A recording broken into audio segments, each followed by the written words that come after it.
Welcome to the Smart Weight Loss Coaching Podcast. I'm Dr. Lisa Olson, a board-certified weight loss medicine specialist and certified life coach. In this podcast, I'll share fresh insights and effective techniques for incorporating mindset, habit change, and proven science into your life. Are you ready to achieve sustainable weight loss, wellness, and longevity? Then let's jump in and lose weight the smart way. Welcome back. We've all heard that stress impacts weight and health. So today we'll delve into the details of how that occurs, along with ways to neutralize the impact of stress. Consider that stress isn't always a bad thing. In fact, we perform our best when we have some amount of stress, as long as it's not too high. Stress and the struggles involved in being human have been transformed over hundreds and thousands of years. In modern life, we're not trying to survive out in the wild, but rather we're often dealing with stresses related to traffic, job issues, and the large load of cognitive tasks we need to get through in a day. Health problems like starvation and infection have been eclipsed by type 2 diabetes, obesity, and cancer. In a way, these are man-made stressors causing man-made diseases of abundance and modern life. 50% of our stress is caused by what we call major life events, like divorce, loss of a loved one, loss of a job, or a personal financial crisis. The other 50% is caused by the smaller daily hassles that have the ability to pile up and disrupt our calm. Our allostatic load refers to the cumulative burden of chronic stress and life events. When external challenges exceed our ability to cope, we experience allostatic overload. Have you heard of cortisol, one of the stress hormones? Well, higher cortisol levels are a marker of allostatic overload. When it comes to nutrition, it turns out that even mild stress undermines our ability to make healthy food choices. Let me tell you about a fascinating study published in a neurology journal. Researchers studied over 50 young men who were trying to maintain a healthy diet and lifestyle. They were divided into two groups, but before they had separate experiences, first they all flipped through food images online and were asked to rate the different foods for taste and healthfulness. Next, the experimental group was asked to plunge one of their hands into an icy water bath for as long as they could tolerate it. This is known to cause mild psychological and physiological stress. Compared to the control group, those men had higher cortisol. Stay with me for the next part of the study. The men were then put into functional MRI scanners so we could look at pictures of their brains while we gave them different tasks. They were shown pairs of food pictures, of which one food was generally healthier than the other. They were told to click on the food they would choose to eat, knowing that they would later be expected to eat one of the foods that they chose. The men who recently experienced mild stress, the guys who plunged their hand into an icy water bath, were more likely to choose foods they rated as less healthy but more tasty. The higher the perceived stress, based on their measured high levels of cortisol, the higher their attraction to the least healthy, highly palatable foods. The most highly stressed out men had greater activity in the areas of the brain linked to enjoyment of tasty food. Also, they had less activity in the brain areas involved in long-term planning.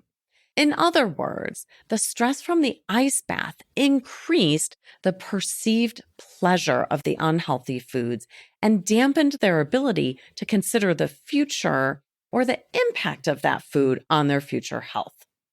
So how does this relate to all of us?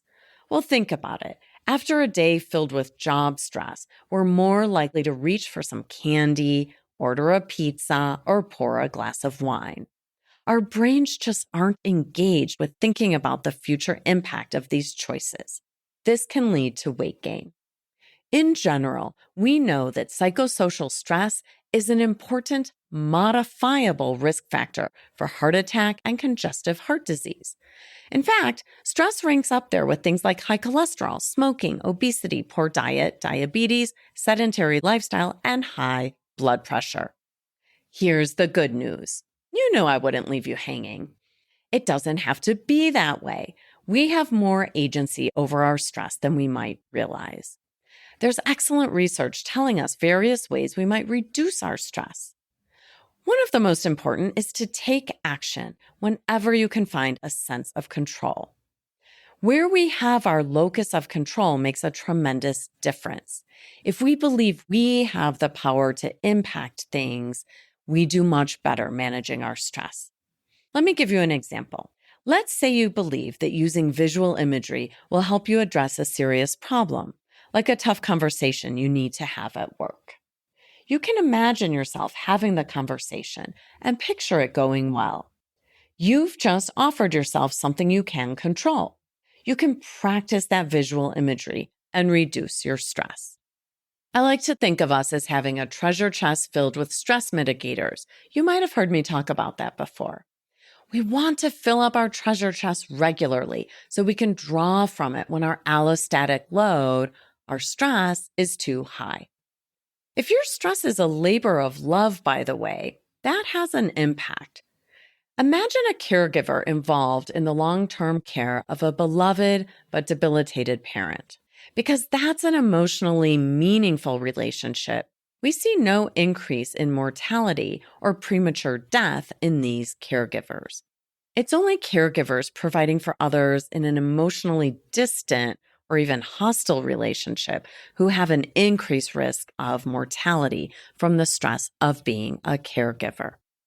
Let's discuss exercise. Exercise is one of those classic tools we can use to decrease our stress. It decreases cortisol levels, decreases heart rate, and decreases our anxiety response to stress. The more we exercise, the better our heart and lung fitness, and that reduces how reactive our nervous system is to stress. In other words, being fit reduces our fight or flight response when it's not necessary to react so strongly. Exercise has been proven to mitigate cardiovascular disease risk factors, and it also curbs emotional distress, anxiety, hostility, and depression. Let's put exercise into our stress mitigation treasure chest. But first, just a few more nuggets about the type of exercise that will reduce our stress. One large study found that people who exercise regularly had 43% fewer days of poor mental health compared to sedentary people. The mental health improvement was strongest for those who exercised 30 to 45 minutes, 3 to 5 times a week. Bonus points for group sports like soccer, basketball, and volleyball. A large Danish study found that the most effective physical activities to improve life expectancy were those that required 2 or more people to play. Play being the operative word. We live longer when we play tennis or badminton than when we exercise on a treadmill at a health club alone. Play reduces stress and helps us live longer, healthier. In addition to meaningful work, exercise, increasing your sense of control, and play, you might add a few more things to your stress-reducing treasure chest, including music, time outdoors in nature, having a dog or other pet, gardening, tai chi, time with friends, family, community, yoga, meditation, and human touch, like a hug. All of these things can be added to your treasure chest to increase your resilience in the face of a high allostatic load. By reducing the impact of stress, we're more likely to manage our weight and to live longer, healthier. Now, time for your NBA, your next best action. What are your stressors, and which ones can you control? What action can you take today to start to fill up your stress mitigation treasure chest? Thanks so much for listening. If you'd like more support during your smart weight loss journey, check out our group coaching program at smartweightlosscoaching.com. Until next time, stay well and stay smart.